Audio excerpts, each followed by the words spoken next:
안녕하세요. 회생파단 전문 유익상 변호사입니다. 오늘은 서울회생법원에서 시행되고 있는 필수 제출 목록에 대해서 한번 알아보려고 합니다. 필수 제출 목록이라고 말씀드렸지만 다른 법원에서처럼 부산이라든지 대전이라든지 다른 지방법원, 회생법원에서는 무조건 사건을 접수를 하면 이 목록에 있는 서류들을 필수로 같이 접수를 해야 된다라고 해서 법원이 공식적으로 제출 목록을 규정해 두었는데, 서울회생법원은 필수 제출 목록이라고 제가 표기를 한 것처럼 모든 재판부의 필수적인 공통사항은 아닙니다. 다만 특정 몇몇 재판부에서는 사실상 사건을 접수하면 1차 보정 권고를 내리면서 이 목록을 보정 권고로 내리면서 이 목록에 있는 서류들을 제출을 했는지 체크해봐라 라고 해서 사실상의 필수 제출 목록과 같은 방식으로 운영이 되고 있어서 어떤 내용으로 규정이 되어 있는지, 과연 채무자들에게 유리한 것인지 이 부분을 한번 좀 말씀드려 보려고 합니다. 보정 권고로 사건을 접수하면 14일 이내에 자료 제출 목록을 확인한 후 작성해서 제출하시기 바랍니다. 이미 제출한 경우에는 제출란에 표시를 하고, 보정 권고에 따라 제출하면은 자료 제출란에 또 표기를 하고, 해당 사항 입선란에 자료를 찾지 못하거나 일부만 제출하는 경우에는 그 사유를 그 다음에 예정일란에 비제출 사유 및 제출 기한을 기재하시기 바랍니다. 이제 이렇게 하면서 목록을 주는데, 그 목록의 내용은 뭐냐? 일단 인적사항에 관한 자료로 가족관계증명서, 주민등록, 등초본, 당연히 기본적으로는 신청서 접수할 때 들어가는 서류들이고, 그다음에 주거지 관련 서류도 임대차 계약서라든지 부동산 등기부, 월세 지급 내역,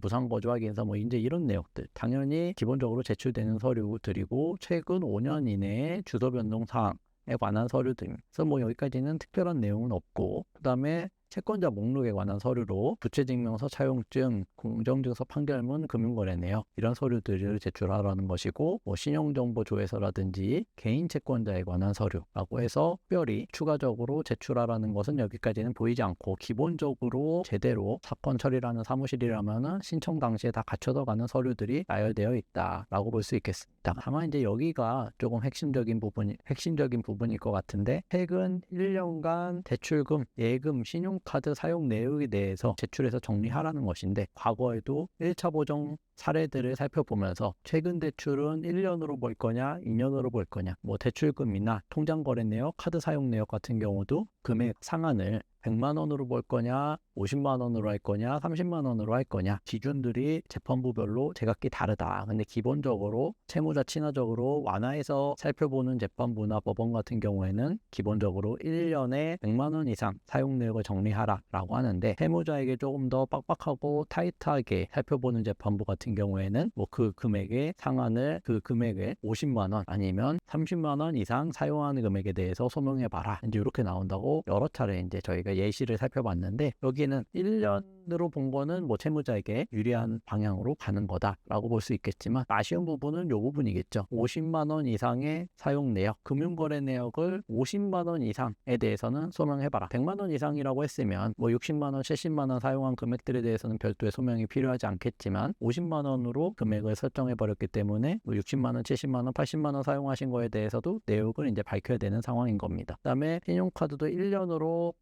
본 건 좋지만, 여기도 마찬가지로 50만 원으로 굉장히 좀 타이트하게 잡혀 있는 것을 우리가 확인할 수 있고요. 그 다음에 다른 서류들, 재산 목록에 관한 서류들도 보험 가입 내역, 해약 환급금 내역, 이런 내역들, 그 다음에 지방세 5년 제출, 5년 납부한 내역, 이런 부분들도 기본적으로는 신청 당시에 다 갖춰서 들어가는 자료들이긴 합니다. 그 다음에 지적 전산 자료라고 해서 부동산 관련 자료, 그 다음에 자동차 관련 자료, 퇴직금에 관한 자료, 세무자가 보유한 채권, 보증금, 매출금, 미수금, 대여금, 그다음에 판결금 등이 있을 수 있고, 주식에 관한 자료, 가상화폐에 관한 자료이고, 그다음에 이제 수입에 관한 자료도 직장에 관해서 재직증명서라든지 근로계약서, 사업자 등록증이고, 최근 취업한 경우에는 신청일로부터 4개월 이내라고 해서 다른 여타 빡빡한 재판부나 법원보다는 그래도 완화해서 봐주고 있습니다. 다만 이제 급여소득에 관한 자료도 최근 1년 동안의 급여 명세서나 입금 내역, 최근 5년간 소득금액 증명, 근로소득 원천징수 영수증을 내라고 하고 있고, 그 다음에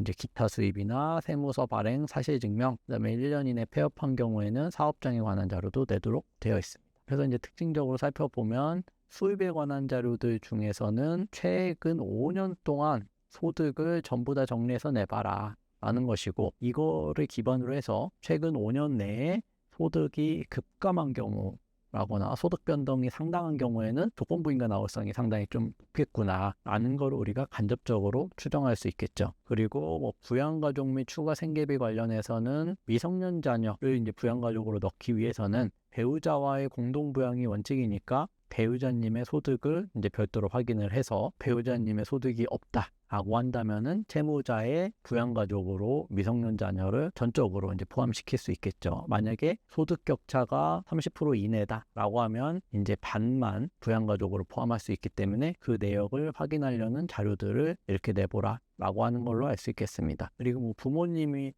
같은 경우도 부양가족으로 포함하려면 부모님에 관한 자료들을 내라는 것이고, 추가 생계비를 지급받으려면 관련한 지출 내역을 제출해보라 라는 것이고, 이제 과거 10년 이내에 회생파산을 신청했다면 그 내역도 내보라는 것입니다. 그래서 기본적으로 대부분의 제출하도록 되어 있는 목록은 신청서 제출 당시에 모두 다 첨부되거나 1차 보정을 진행하면서 모든 재판부, 모든 법원 공통적으로 제출하도록 하는 서류이니 이 어려움은 없겠습니다만은, 그래도 약간 아쉬운 부분은 최근 1년간 대출금 내역을 소명하도록 하면서 카드 사용 내역이나 뭐 통장 거래 내역 역시 그 금액을 100만 원 이상이나 200만 원 이상으로 해도 무방하다고 생각은 되는데, 개인적으로는 이제 50만 원 이상으로 금액을 설정함으로써 기존에 진행되었던 실무 대비 조금 더 이제 빡빡하고 타이트해진 게 아닌가라는 생각이 좀 들고, 그런 측면에 있어서는 아직까지도 서울회생법원 나머지 다른 재판부들은 100만 원 이상 금액을 소명하도록 하는 재판부가 더 많음에도 특정 한 3개의 재판부가 이런 식으로 자료 제출 목록이 나오는데, 그런 부분은 좀 굉장히 아쉽다라는 말씀을 드리고 있고, 그래서 서울회생법원에 사건 진행하시는 분들 아니면 진행 예정이신 분들도 보통 서울은 100만 원 이상 사용 금액에 대해서 소명하도록 하는 경우가 대부분이다라고 알고 계실 텐데, 이 특정 재판부에서는 50만 원 이상으로 진행될 가능성도 있다라는 점을 유념하셔서 사건 잘 진행하시면 좋겠습니다. 감사합니다.